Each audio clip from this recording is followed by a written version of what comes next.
ॐ भद्रं कर्णेभिः शृणुयाम देवाः भद्रं पश्येमाक्षभिर्यजत्राः स्थिरैरङ्गैः स्तुष्टुवागुंसस्तनूभिः व्यशेम देवहितं यदायुः स्वस्ति न इन्द्रो वृद्धश्रवाः स्वस्ति नः पूषा विश्ववेदाः स्वस्ति नस्तार्क्ष्यो अरिष्टनेमिः स्वस्ति नो बृहस्पतिर्दधातु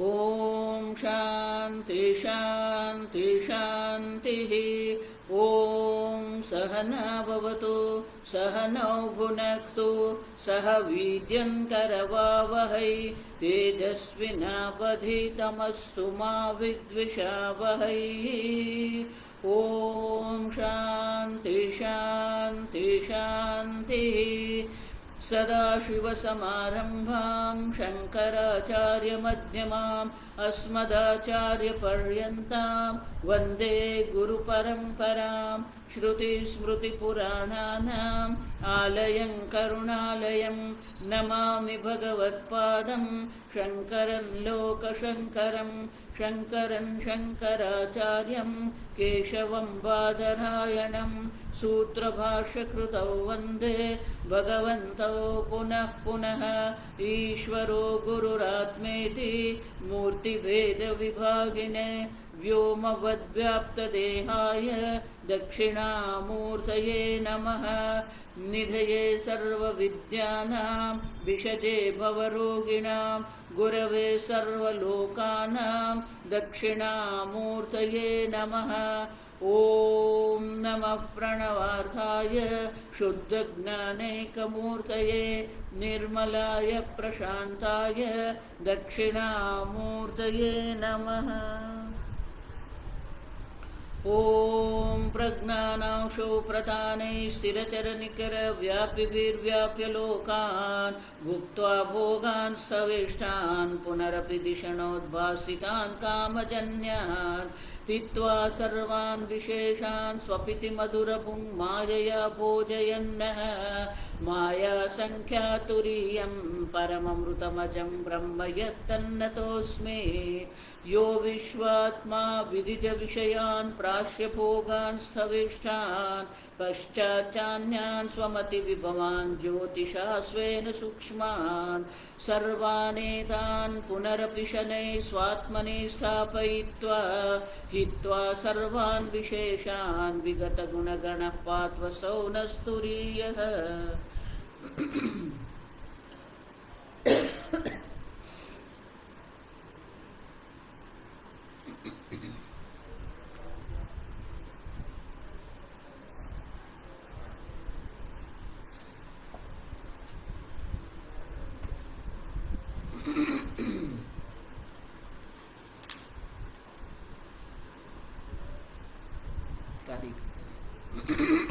कारिका 56 गीता प्रेस पाना नंबर 239 यावद्धेतुफलावेशः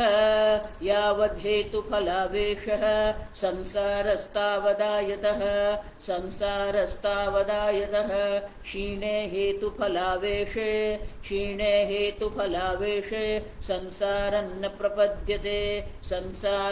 प्रपद्यते नेक्स्ट कर संवृत्त्या जायते सर्वं शाश्वतं नास्ति तेन वै सद्भावेन ह्यजं सर्वं उच्छेदस्तेन नास्ति वै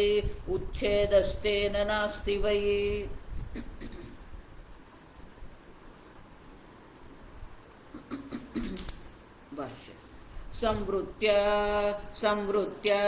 संवरणं संवृत्तिः अविद्याविषयः लौकिकः व्यवहारः तया संवृत्त्या जायते सर्वं तेन अविद्याविषये शाश्वतं नित्यं नास्ति वै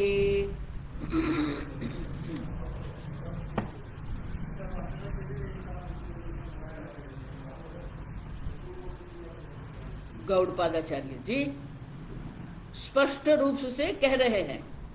अब देखो, संसारम न प्रपद्यते। अब देखिए, जिसका आप अनुभव कर रहे हैं वो जो संसार जो है कब तक है? यावद हेतु फलावेश है। जब तक आपकी बुद्धि ये हेतु फल कार्य कारण में भटकती रहती है तब तक ये संसार है। लेकिन क्षीणे हेतु फलावेशे सती, जब ये हेतु फल का आवेश जो है उनकी निवृत्ति हो जाती है, संसार न प्रपद्यते। अब देखिए, है ही नहीं संसार। और इसीलिए आगे की कारिका में कहते हैं कि अगर संसार है ही नहीं, अब समझिए, तो व्यवहारिक दृष्टि से जो हम देख रहे हैं वो क्यों है?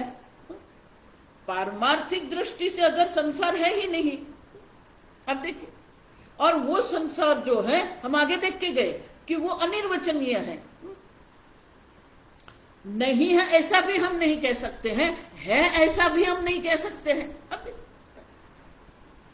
तो अनिर्वचनीय संसार अगर है तो व्यवहारिक दृष्टि से संसार अगर है तो व्यवहारिक दृष्टि से संसार कैसे है?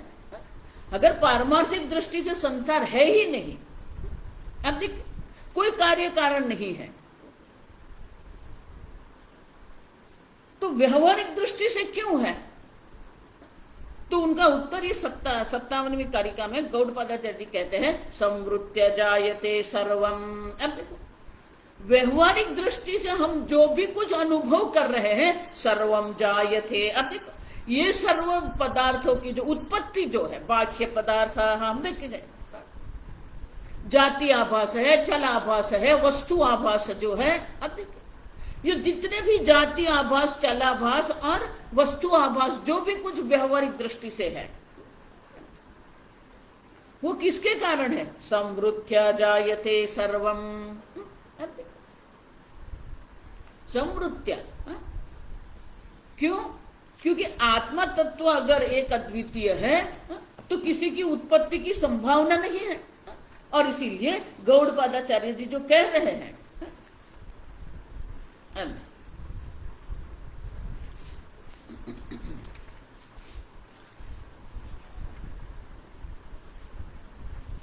कि ये क्यों है।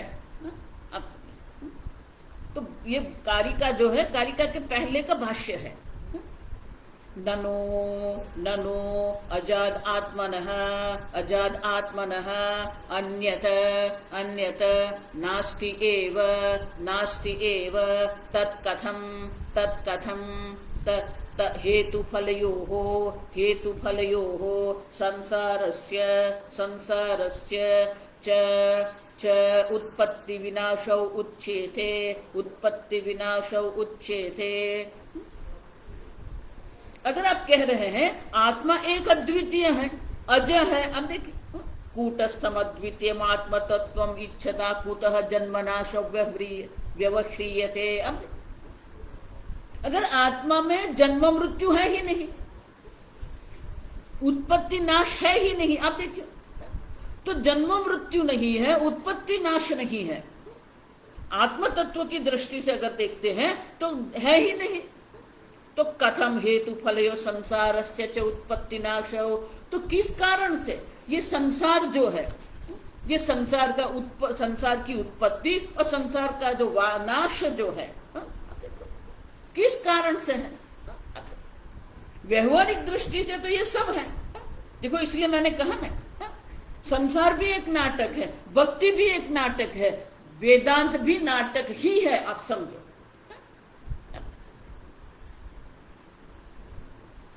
तो ये जो व्यवहारिक दृष्टि से हम अनुभव हम कर रहे हैं, तो वो किस कारण से है? आप देखो, उच्यते त्वया, तो आपको ये कहना पड़ेगा, आपको ये उत्तर हमें देना पड़ेगा कि किस कारण से ये है। जिसको आप व्यवहार कहते हैं, वो व्यवहारिक दृष्टि से भी आप जो स्वीकार कर रहे हैं, व्यवहारिक दृष्टि माने मिथ्यात्व। आप देखो, और मिथ्या माने क्या है भी नहीं कह सकते हैं, नहीं भी नहीं कह सकते हैं। आप देखो, आप ये नहीं कह सकते संसार नहीं है, क्योंकि व्यवहार कर रहे हैं हम। और नहीं भी नहीं कह सकते, है भी नहीं कह सकते, और इसीलिए कथम तत्, तो फिर ये जो उत्पत्ति नाश का जो अनुभव कर रहे हैं, आपको त्वया कथ उच्चेत, ये कहना पड़ेगा आपको। तो उसके उत्तर में ये कारिका में गौड़पादाचार्य कहते हैं संवृत्य सर्वम जायते। अब देखिए, संवृत्या माने क्या है? अब देखिए, संवृत्या संवरणम संवृत्ति ही। अब संवृत्या माने कि आवरण, संवरणम आवरणम। अब देखिए, अज्ञानेन आवृतम ज्ञानम। अविद्या जो है वो भगवान की आवरण शक्ति है, माया जो है भगवान की विक्षेप शक्ति है। आवरण शक्ति के कारण ही जन्म मृत्यु है, आप समझो। और विक्षेप शक्ति से ये संपूर्ण सृष्टि की उत्पत्ति है। तो ये दो शक्ति है, एक आवरण शक्ति है, दूसरी विक्षेप शक्ति है। और इसीलिए गौड़पादाचार्य कहते हैं ये जो आवृत्त करने वाली जो शक्ति, संवृत्या संवरणम संवृत्ति ही। अब देखो वो क्या है? अविद्या विषय है, लौकिक व्यवहार है। अब देखो, संवृत्या, संवृत्या माने कि संवृत्ति के कारण ही, अविद्या के आवरण के कारण ही ये व्यवहारिक जगत का अनुभव हम कर रहे हैं। अब देखिए, व्यवहारिक दृष्टि, संवृत्या माने कि ये जो व्यवहारिक दृष्टि जो हमारी है, तो व्यवहारिक दृष्टि से ये सब अनुभव हम कर रहे हैं। लेकिन वो सब है क्या? अविद्या विषय। अब देखो, अविद्या विषय है, अविद्या के कारण ही ये आवरण है। लौकिक व्यवहार है, तया संवृत्या जायते सर्वम। अब देखो, व्यवहारिक दृष्टि से सब उत्पन्न हुआ है। लेकिन हम आगे देख के अविद्या विषय। अब देखो, अविद्या विषय माने क्या है? जिसकी उत्पत्ति अविद्या के कारण हुई है, जिसका नाश अविद्या के नाश से है, वो प्रतीति काल में भी नहीं है, भले आप उनका अनुभव कर रहे हैं। देखो, इसीलिए द्वैत और अद्वैत में जो लड़ाई जो है ना, मुख्य लड़ाई यही है कि हम अनुभव कर रहे हैं ये जगत का। पुराण में सृष्टि चक्र की बात है, सहस्र युग पर्यंतम अहह ब्रह्मणो विदुः। अब देखो, गीता में भगवान कह रहे हैं कि ब्रह्मा जी का एक दिन जो है वो एक दिन ब्रह्मा जी का सहस्र युग पर्यंतम, 1000 चतुर्युग जो है वो ब्रह्मा जी का एक दिन है, एक कल्प जिसको हम कहते हैं। अब देखो, अब समझो। तो आप कैसे कहते कि ये नहीं है? और इसलिए गौड़पादाचार्य कहते हैं अविद्या विषय, उनका विषय, वो किसका विषय है? ये जो व्यवहारिक दृष्टि से जो संसार आप अनुभव कर रहे हैं, ये जन्म का अनुभव कर रहे हैं, ये नाश का अनुभव जो आप कर रहे हैं, वो सब क्या है? अविद्या विषय है। आप देखो, अविद्या विषय माने कि अविद्या से ही ये सब उत्पन्न हुआ है। और इसीलिए अविद्या से जो उत्पन्न होता है वो प्रतीति काल में भी नहीं होता है। जिस प्रकार से रज्जु के अज्ञान के कारण आप सर्प बुद्धि जो कर कहते हैं, तो रज्जु में सर्प की उत्पत्ति हुई नहीं है, रज्जु में सर्प का नाश भी नहीं होता है। आप समझे। और इसीलिए गौड़पादाचार्य कहते हैं व्यवहार, लौकिक व्यवहार संवृत्य जायते सर्वम। अब देखो, जब तक अविद्या देवी बैठी है तब ये सब व्यवहार होता रहेगा। आप समझो, अविद्या विषय शाश्वतम नित्यम नास्ति वै। और इसीलिए अविद्या का विषय होने के कारण ही ये जो भी कुछ है शाश्वतम नास्ति वै। संवृत्या जायते सर्वम शाश्वतम नास्ति वै। अविद्या के कारण आप अनुभव कर रहे हैं, और इसलिए वो कोई भी वस्तु, आप देखो, किसी भी प्रकार से न शाश्वत, परिवर्तनशील है। आप देखिए,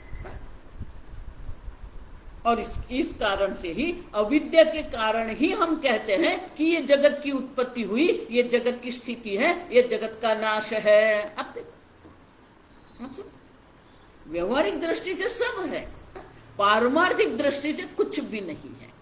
और इसलिए आगे बस अतः अतः उत्पत्ति विनाश लक्षण, उत्पत्ति विनाश लक्षण संसार संसार आयते आयते इति उच्यते इति उच्यते। और ये संसार जिसको आप कह रहे हैं, ये संसार जिसको आप कहते हैं, वो संसार है क्या? उत्पत्ति विनाश लक्षण संसार है। संसार का लक्षण क्या है? उत्पत्ति विनाश, ये संसार का लक्षण है। और वो संसार है क्या? आयत है। अब देखो, तावद आयत है। अब देखो, जो उनका विस्तार जो है, आयत मानी विस्तार, ये उत्पत्ति नाश का जो विस्तार जो है, ये चक्र जो है, जब तक अविद्या देवी है तब तक ये चक्र चलता रहेगा। अब देखो, अच्छा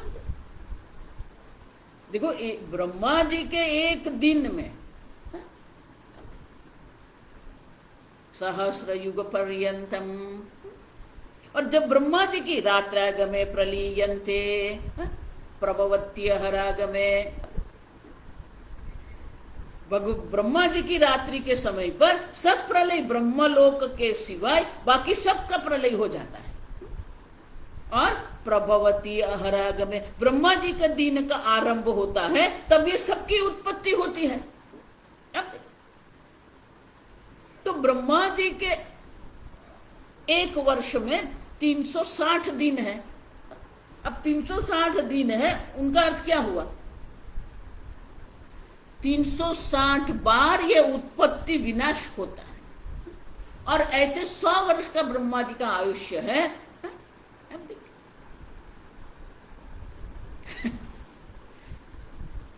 36,000 बार उत्पत्ति प्रलय होता है। और इसलिए यहां कहते हैं आयत माने विस्तृत है, एक बार नहीं है। आप समझो, एक बार ये नहीं होता है, पुनः पुनः ये होता रहता है। और इसीलिए गौड़पादाचार्य तावत आयत, ये आयत माने कि ये होता रहता है, दीर्घ काल पर्यंत ये होता रहता है। एक बार दो बार की बात ही नहीं। देखो, इसीलिए खगोल शास्त्री, आजकल के जो खगोल शास्त्री जो है, यही तो गड़बड़ कर रहे हैं। वो एक में ही पड़े हुए हैं, और हम एक की तो बात ही नहीं कर रहे। वो यूनिवर्स कह रहे, यूनि मानी एक। आप देखिए, अब वो कह रहे हैं मल्टीवर्स है। अब देखो, ये एक ब्रह्मांड नहीं है, समांतर अन्य ब्रह्मांड भी है। अच्छा, स्वामी जी ऐसे कहते हैं, अगर आप व्यवहारिक दृष्टि से उत्पत्ति विनाश स्वीकार कर रहे हैं, ब्रह्मांड को स्वीकार कर रहे हैं, तो फिर उसमें कोई हमें कंजूसाई नहीं करनी है, एक दो की बात ही नहीं करनी। कोटि कोटि ब्रह्मांड नायक है। अब देखो, ईश्वर कौन है? अब देखो, एक ब्रह्मांड का नायक नहीं है, स्वर्ग का नायक नहीं है, कोटि ब्रह्मांड नायक है, ईश्वर है। अब तो व्यवहारिक दृष्टि से सब है, अविद्या विषय की दृष्टि से हम देखते हैं तो ये सब है। कोटि ब्रह्मांड नायक ईश्वर है। कोटि कोटि ब्रह्मांड की उत्पत्ति होती है, कोटि कोटि ब्रह्मांड की स्थिति है, कोटि कोटि ब्रह्मांड का नाश है। आप समझो, आयत हमारी की विस्तृत है। और ये संसार जो है आयत है इति उच्यते। आप समझो, विस्तृत रूप से ये चल रहा है। और जब तक अविद्या विषय माने कि जब तक अविद्या है तब तक ये सब चलता रहेगा। अश्वत्थः प्राहुः अव्यय है। अब देखो, भगवान भी कहते हैं ये संसार वृक्ष अव्यय है। अविद्या से उत्पन्न हुआ है, फिर भी वो अव्यय है। जब तक अविद्या देवी है तब तक ये सब चलता रहेगा। पारमार्थिक दृष्टि से, व्यवहारिक दृष्टि से हम देखते हैं तो ये सब है। संवृत्य जायते सर्वम शाश्वतम नास्ति तेन वै। अब देखिए ये सब है। तो ये संसार जिसको हम कहते हैं वो संसार भी है। आप देखिए, लेकिन पारमार्थिक दृष्टि से देखते हैं तो कुछ भी नहीं है। और इसलिए भाष्य परमार्थ सद्भावेन, परमार्थ सद्भावेन तू अजम सर्वम आत्मा एव यस्मात्, आत्मा एव यस्मात् अतः जाति आदि अभावात् उच्छेदः तेन नास्ति वै कस्यचित् हेतुफलादेः इत्यर्थः। व्यवहारिक दृष्टि से, अविद्या की दृष्टि से कोटि कोटि ब्रह्मांड है। व्यवहारिक दृष्टि है। आप देखिए, पारमार्थिक दृष्टि से अगर आप देखते हैं तो यस्मात् क्योंकि परमार्थ सद्भावेन, पारमार्थिक दृष्टि से अगर आप देखते हैं तो परमार्थिक दृष्टि तो क्या है? अजम सर्वम आत्मा एव। यह जो कुछ भी है सर्व एक अद्वितीय आत्मा मात्र है। अब समझो, सर्वम आत्मा एव ब्रह्म एव इदगुम सर्वम। यहां आप जो भी कुछ अनुभव कर रहे हैं वो ब्रह्म मात्र है। अयम आत्मा ब्रह्म, अयम आत्मा चतुष्पाद। ब्रह्म मात्र है, आत्मा मात्र है। ब्रह्मार्पणम ब्रह्म हविः ब्रह्माग्नौ ब्रह्मणाहुतम। अब देखिए, सर्वत्र ब्रह्म बुद्धि है। और इसीलिए परमार्थ सद्भावेन, पारमार्थिक दृष्टि से अगर आप देखते हैं तो पारमार्थिक दृष्टि से जाति आदि अभावात, किसी की उत्पत्ति हुई नहीं, अजब ब्रह्म है। और अजब ब्रह्म की दृष्टि से देखते हैं तो किसी भी वस्तु की उत्पत्ति हुई ही नहीं है। अब देखिए, अब जब जाति अभाव है तो चल अभाव भी हो जाएगा। चल अभाव माने कर्म का अभाव हो जाएगा। चल अभाव है वस्तु अभाव। अब देखिए, जन्म को स्वीकार करते हैं तो कर्म को स्वीकार कर रहे हैं। कर्म के कारण ही उपभोग करते हैं। उपभोग के लिए भगवान ये संपूर्ण सृष्टि की रचना करते हैं। लेकिन जाति का ही अभाव है। क्यों? अजम सर्वमात्मा एव। अब देखिए, एक अद्वितीय अज आत्मा ही सर्व है। अब जाति का अभाव, अतः जाति अभाव, जाति का अभाव हो गया। उच्छेदः तेन नास्ति वै, तो किसका नाश होगा? अब देखिए, उत्पत्ति ही नहीं हुई है तो नाश किसका होगा? नीलिमा की उत्पत्ति हुई क्या? नहीं। मृगजल की उत्पत्ति हुई क्या? नहीं।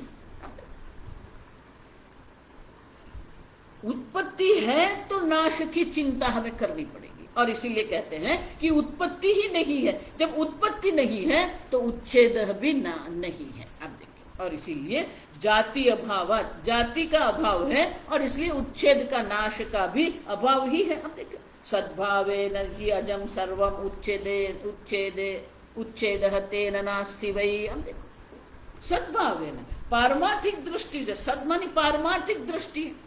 और इसीलिए किसी वस्तु की उत्पत्ति नहीं है, किसी वस्तु का नाश है ही नहीं। नहीं है फिर क्या हुआ? हेतु फलादेः, कोई कार्य भी नहीं है, कोई कारण भी नहीं है। कार्य की भी उत्पत्ति नहीं है, कारण की भी उत्पत्ति नहीं है। हेतु फल का अभाव है। सद्भावेन, पारमार्थिक दृष्टि से हेतु फल है ही नहीं। अविद्या की दृष्टि से देखते हैं तो ये सब है।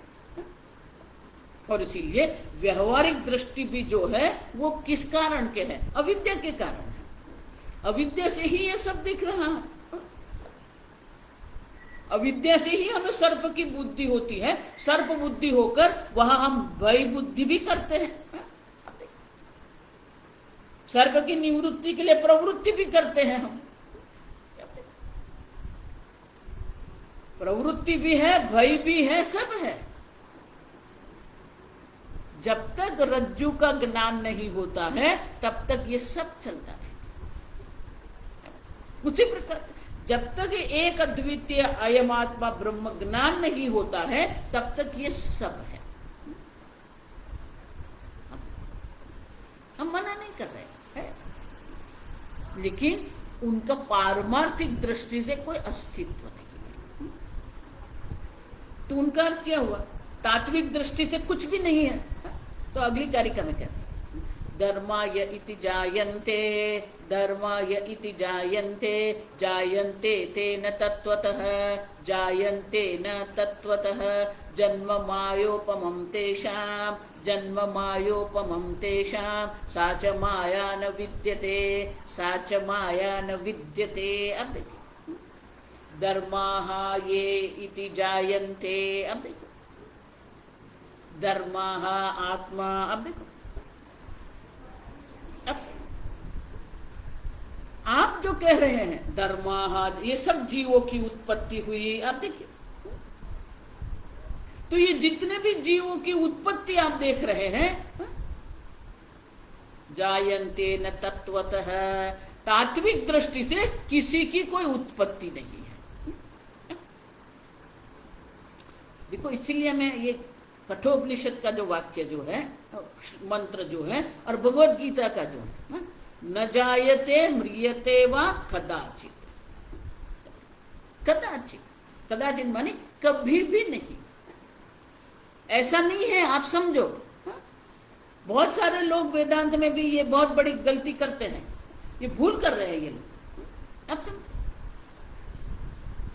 अयोग्य करते हैं। पूर्व जन्म, किसका पूर्व जन्म? ऐसा नहीं है कि ब्रह्म ज्ञान के बाद उत्तर जन्म नहीं है, नहीं, पूर्व जन्म भी नहीं है। आप समझो, कदाचित का अर्थ क्या है? कभी भी नहीं। आत्मा की दृष्टि से पूर्व जन्म भी नहीं है, वर्तमान जन्म भी नहीं है, उत्तर जन्म भी नहीं है। आदौ अन्ते च यन्नास्ति, पहले भी आपका जन्म नहीं हुआ है, अभी भी आपका जन्म नहीं हुआ है, बाद में भी आपका जन्म नहीं होगा।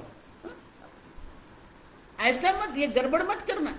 ब्रह्म ज्ञान के बाद पुनर्जन्म नहीं होगा, पुनर्जन्म है ही नहीं।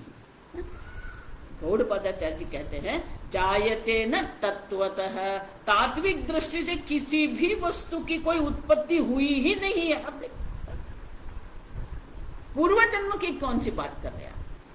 किस पूर्व जन्म की आप बात कर रहे हैं? किस वर्तमान जन्म की आप बात कर रहे हैं? किस उत्तर जन्म की आप बात कर रहे हैं? अब उत्पन्न ही नहीं हुआ।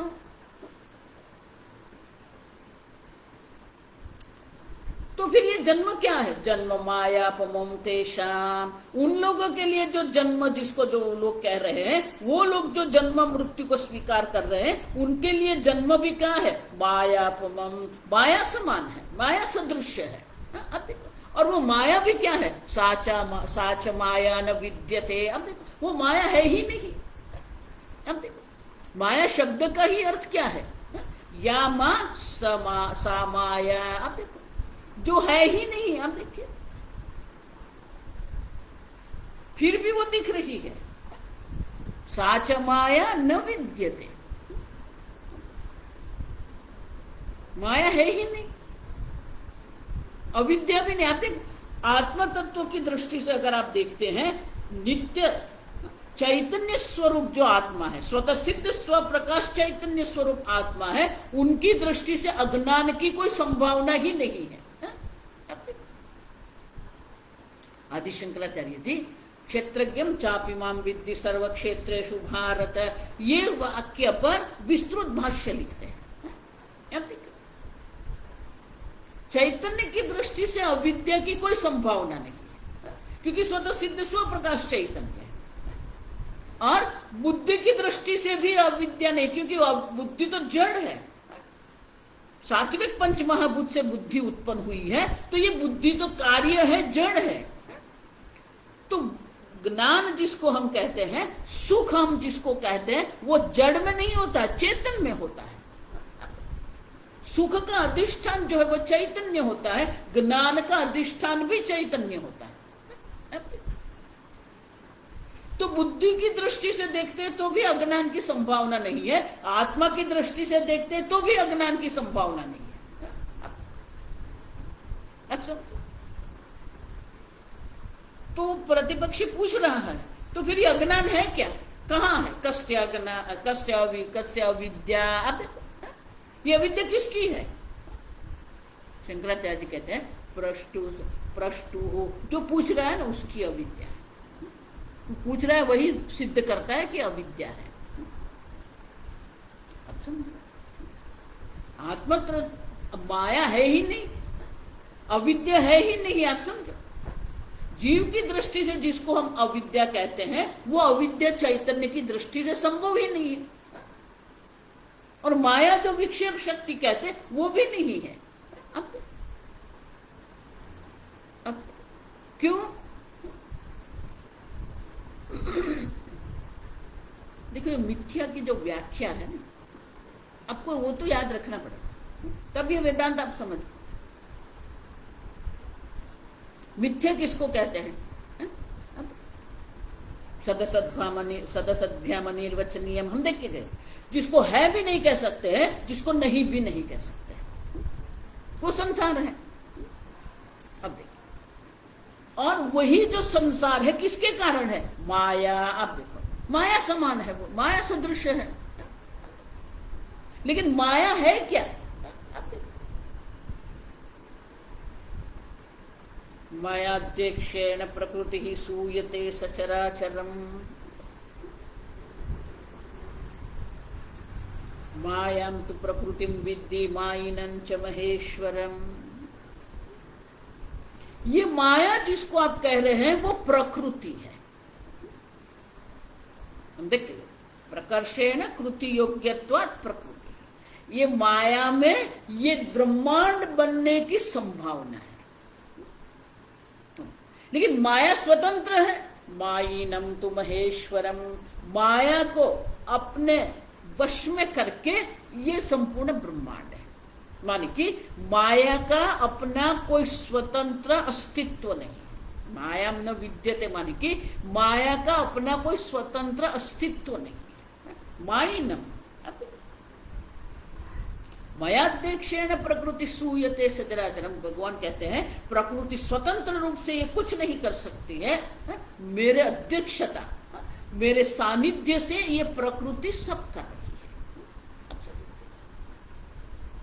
और इसीलिए माया का कोई स्वतंत्र अस्तित्व नहीं है। माया मिथ्या, सान विद्यते, माने कि ये माया मिथ्या है।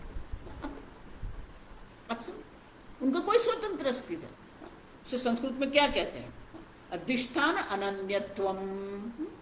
अपने अधिष्ठान से भिन्न, स्वतंत्र उनका कोई अस्तित्व नहीं है।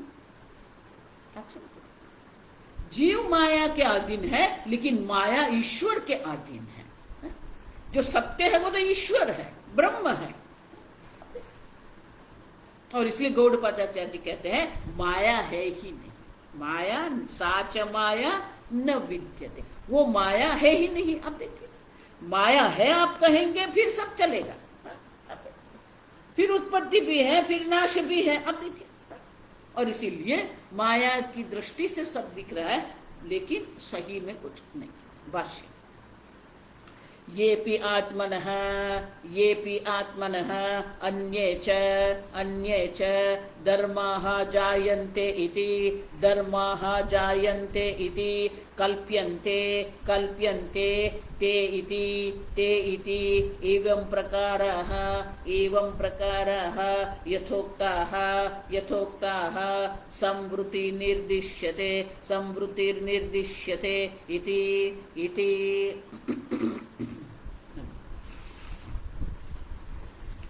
ये आत्मनः अन्ये च धर्माः जायन्ते इति कल्प्यन्ते। जो लोग आत्मा से भिन्न ये जीव की उत्पत्ति को स्वीकारते हैं, अब तो जो लोग ये जीव और ये पदार्थ की उत्पत्ति का स्वीकार करते हैं, ते इति एवं प्रकाराः यथोक्तः संवृत्तिः निर्दिश्यते। अब देखो वो जो सब है वो क्या है, संवृत्ति ही व्यवहारिक दृष्टि से है। एवं प्रकाराः यथोक्तः माने कि ये सब धर्म है, ये जो उत्पत्ति आप कह रहे हैं, ये सर्व पदार्थ की जो उत्पत्ति आप कह रहे हैं वो सर्व किस प्रकार से है, संवृत्ति ही निर्दिश्यते, व्यवहारिक दृष्टि से ये कह रहे हैं। अब देखो धर्मा ये इति जायन्ते, जो लोग ये उत्पत्ति सर्व पदार्थ की उत्पत्ति को स्वीकार कर रहे हैं वो सब व्यवहारिक दृष्टि से उनका निर्देश करते हैं। अब देखो जायन्ते तेन तत्वतः, अब देखो और इसीलिए भाष्य संवृत्य एव धर्माः जायन्ते न ते तत्वतः परमार्थतः जायन्ते। और इसीलिए संवृत्य अविद्या के कारण ये सब अनुभव हो रहा है, ये व्यवहारिक जगत है। तात्विक तत्वतः परमार्थतः तात्विक दृष्टि से किसी भी वस्तु की उत्पत्ति नहीं होती है, उतना ही नहीं। यत् पुनः तत्संवृत्य जन्म तेषां धर्माणां यथोक्तानां यथा मायया जन्म तथा तन्माया उपमं प्रत्येतव्यम्।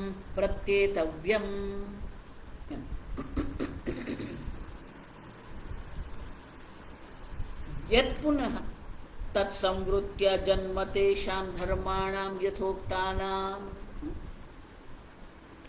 जो जन्म व्यवहारिक दृष्टि से जो जन्म का हम स्वीकार कर रहे हैं वो सब जो है वो क्या है, यथा मायया जन्म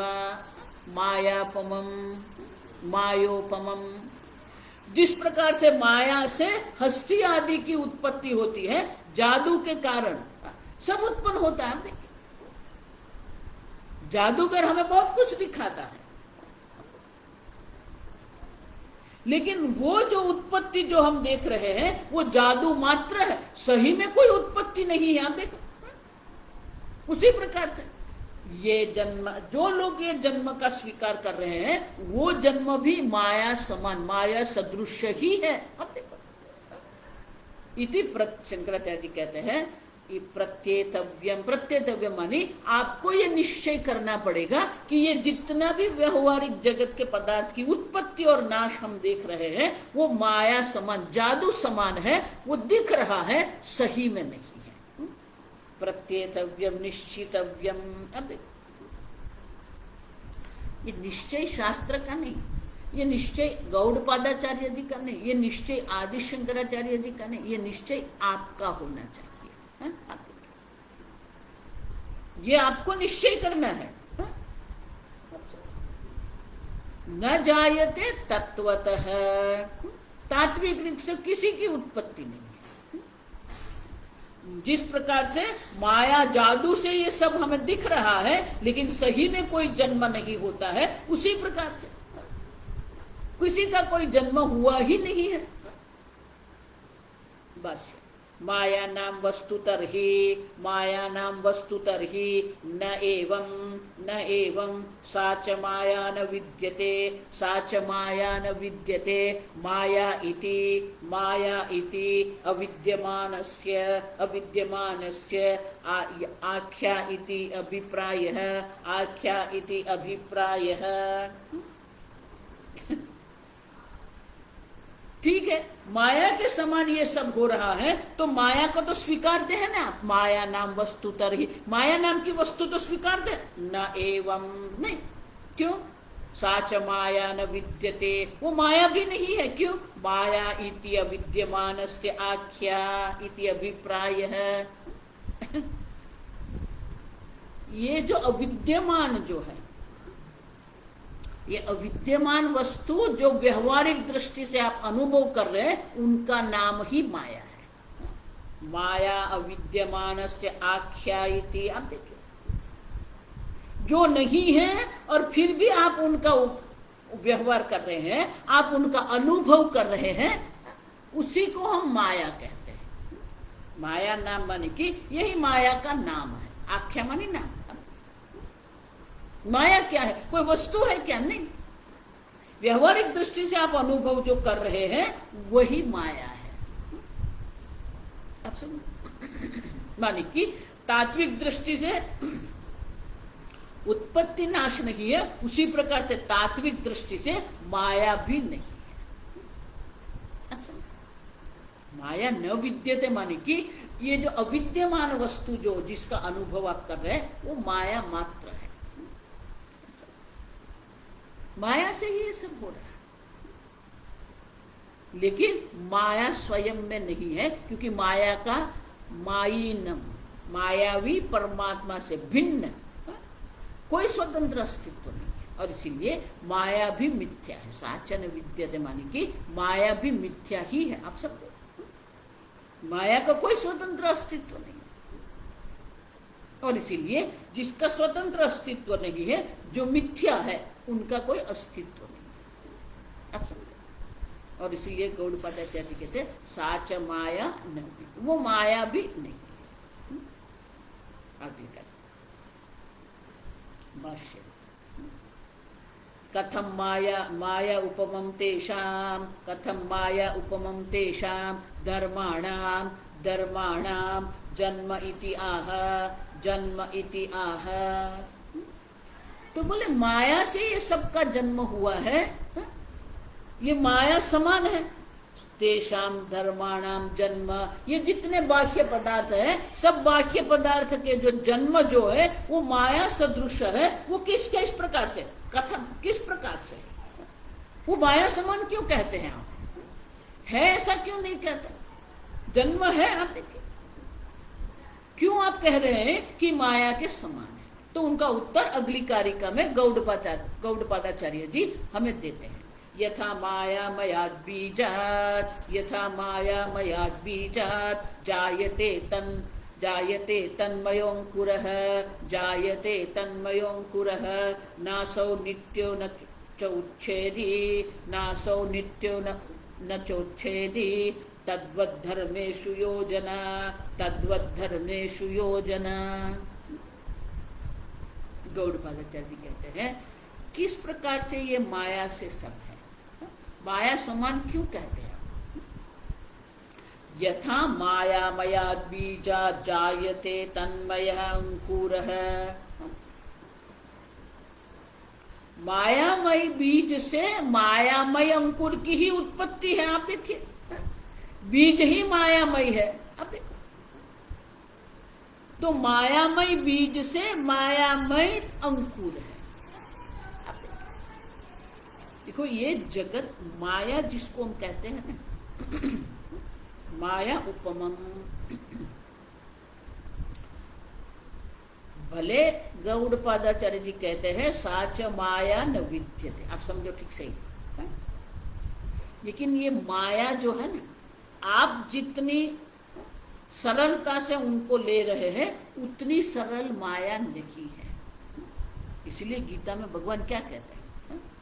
दैवी हेषा गुणमयी मम माया दुरत्यया। अब देखो जितनी सरलता से गौड़पादाचार्य जी माया के अस्तित्व को ही नकार रहे हैं, उतनी सरलता से हम नहीं कर सकते। अब देखो क्यों? क्योंकि माया एक व्यवस्था है। अंग्रेजी में उसको ऑर्डर कहते, संवादिता, हार्मनी जिसको। माया इतनी संवादिता पूर्वक व्यवस्था है, सब वस्तु इतनी कार्य कारण से चल रही है। आजकल बड़े बड़े जो संप्रदाय है ना, जिसके पीछे लोग भाग रहे हैं, क्यों उनके पीछे भाग रहे हैं? अब समझो ये ठीक से। बहुत सारे लोग मुझे पूछते, स्वामी जी वेदांत आप अध्ययन करा रहे हैं और इतना सुंदर वेदांत है, तो लोग ये उन लोगों के पीछे क्यों जाते हैं? उन लोगों के पीछे इसलिए जाते हैं क्योंकि उनके संप्रदाय में एक व्यवस्था है। अब देखिए, जितने लोग ये अन्य अवैदिक संप्रदाय, जो संप्रदाय में शास्त्र अध्ययन का कोई महत्व नहीं है, शास्त्र श्रवण का कोई महत्व नहीं है, वो हिंदू धर्म की बहुत बड़ी बड़ी बात करते हैं, लेकिन उनके यहाँ शास्त्र अध्ययन नहीं है, शास्त्र अध्ययन की कोई परंपरा भी नहीं है। अब ठीक से समझो। फिर भी वो लोग के पीछे लोग पढ़ते हैं, क्यों?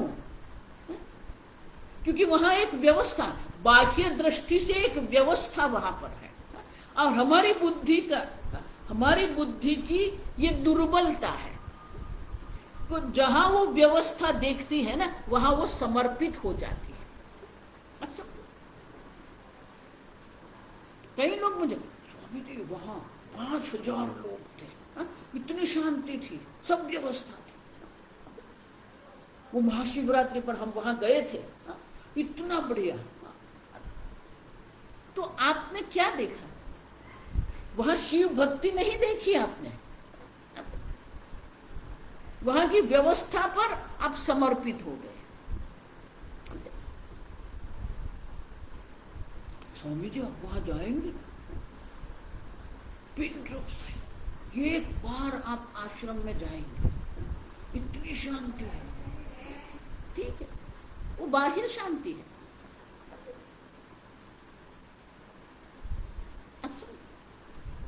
बाह्य व्यवस्था में हमारी बुद्धि समर्पित हो जाती है।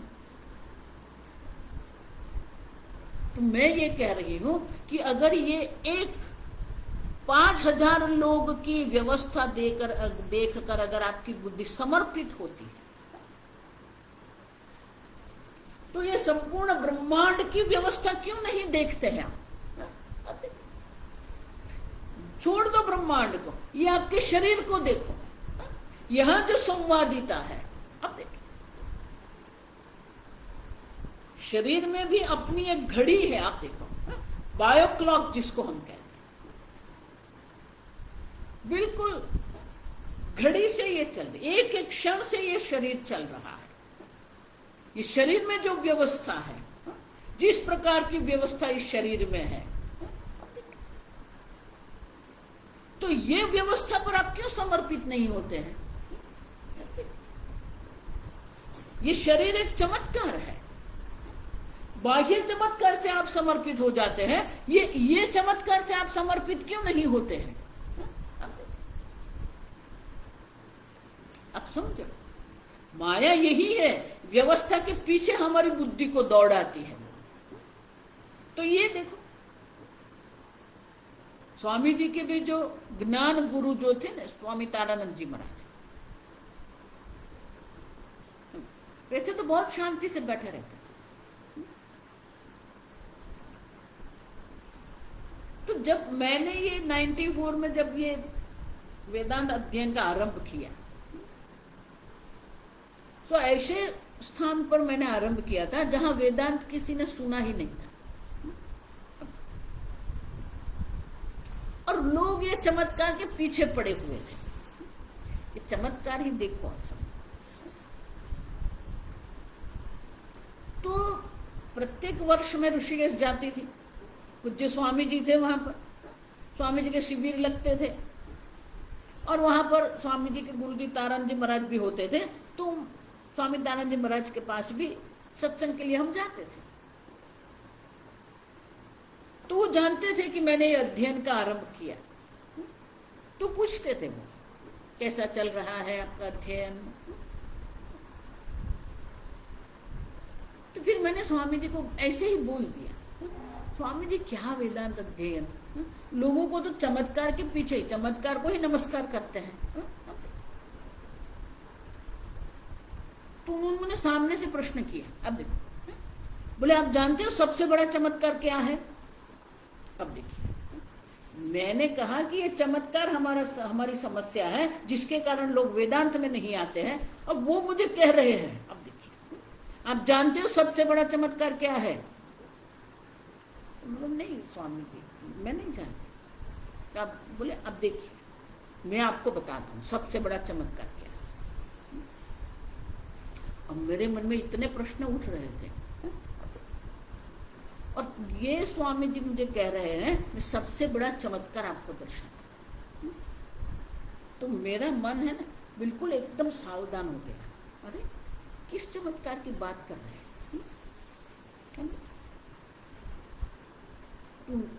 तो तारण जी महाराज ने मुझे कहा देखो कहीं से एक बूंद जल है, वहां दूसरा एक बूंद गिरता है, दोनों एक हो जाते हैं। वो एक बूंद से बुदबुद उत्पन्न होता है, वो बुदबुद जो है वो विस्तृत होता है, उसी से दो हाथ निकलते हैं, दो पैर निकलते हैं, मस्तक निकलता है। उसी बुदबुदे से ये हृदय की उत्पत्ति होती है, वो हृदय धड़कता है। 9 महीने में एक पूर्ण मनुष्य शरीर होकर वो बाहर निकलता है और 20 वर्ष में वो 6 फुट का हो जाता है। इससे बड़ा चमत्कार कौन सा है आप समझ रहे हो? एक बूंद से 20 वर्ष में 6 फुट का एक मनुष्य बन जाता है। अब देखिए ये चमत्कार नहीं है क्या? माया इतने चमत्कार करती रहती है, माया और हमारी बुद्धि उसी को समर्पित है। ये व्यवस्था जो है ना, सबसे बड़ा चमत्कार ये मनुष्य शरीर है और उसी को हम समर्पित होकर बैठे। ये हमारी बुद्धि की दुर्बलता है। आप देखिए हमारी बुद्धि की दुर्बलता 2 ही है। एक ये चमत्कार व्यवस्था, बड़े बड़े लोग जो है ना ये चमत्कार को भी नमस्कार कर देते हैं, ये व्यवस्था को नमस्कार कर देते हैं। और ये बुद्धि की दूसरी दुर्बलता ये तर्क वितर्क है। और इसीलिए आदि शंकराचार्य जी साधन पंचक में कहते हैं दुष्तर्का सुविरम्यता श्रुतिमतस तर्कोनुसंधीय। अपने तर्क वितर्क में मत पड़े रहो, दुष्तर्क मत करते रहो।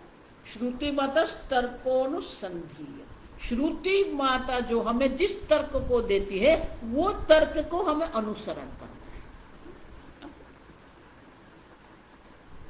तर्क वितर्क की बुद्धि की दुर्बलता ही है, आप समझो। इसलिए शास्त्र को भी तर्क देना पड़ता है। और वो तर्क क्या है? यथा माया मया बीजात। जिस प्रकार से मायामय बीज जो है उससे मायामय अंकुर ही उत्पन्न होता है। मायामय आम्र बीज है तो उसी से आम की ही उत्पत्ति होने वाली है। ये व्यवस्था है।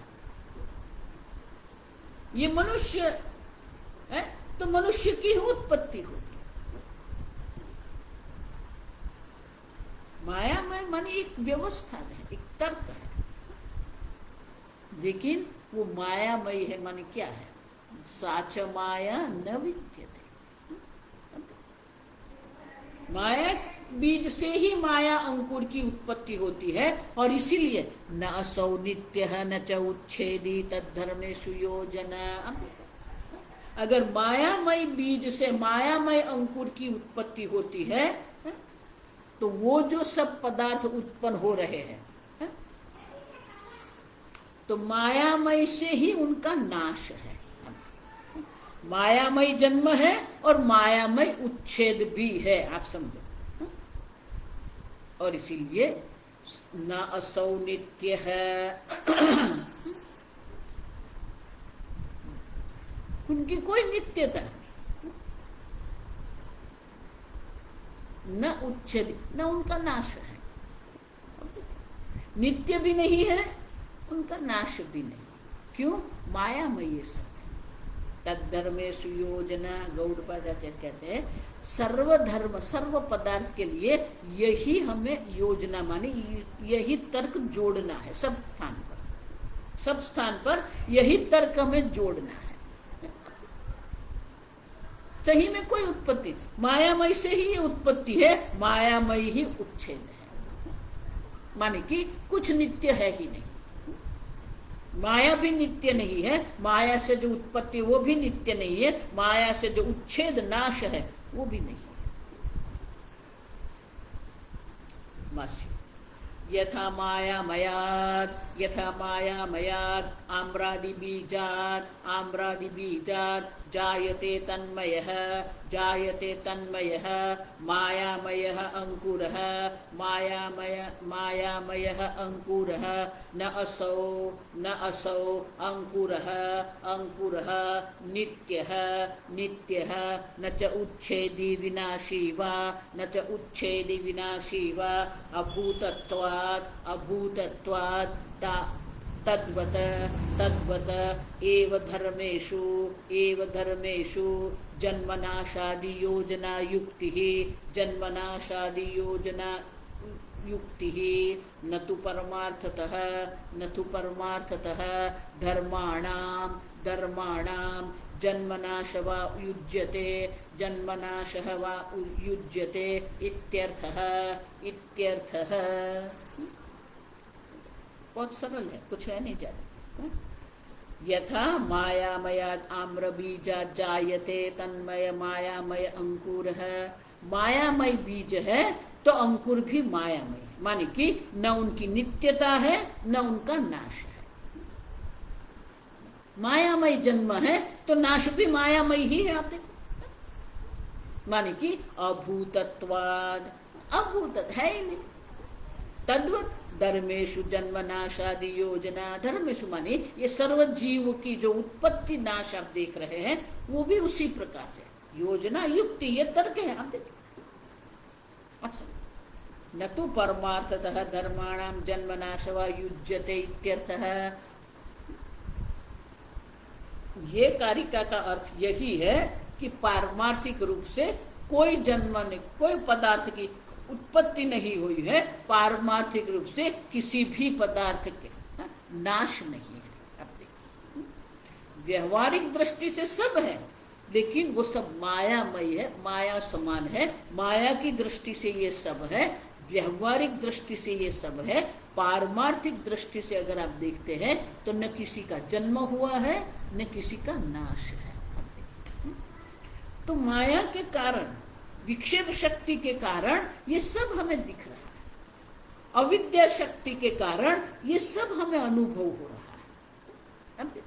माया शक्ति से ये सब जगत की उत्पत्ति है, अविद्या की आवरण शक्ति से ये सब हम सत्य मान के चल रहे हैं।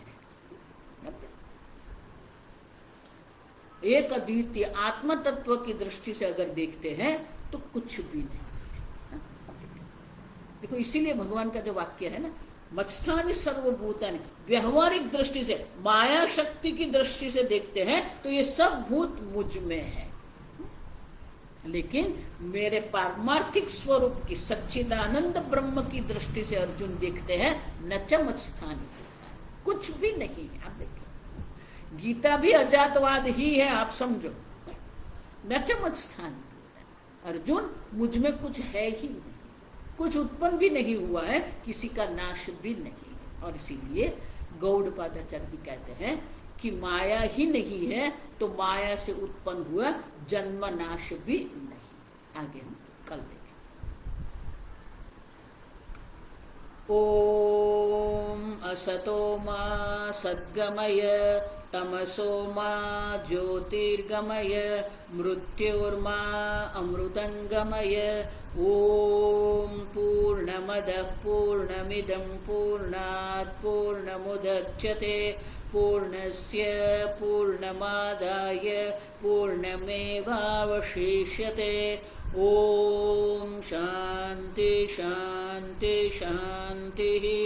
हरि ओम। श्री गुरुभ्यो नमः। हरि ओम।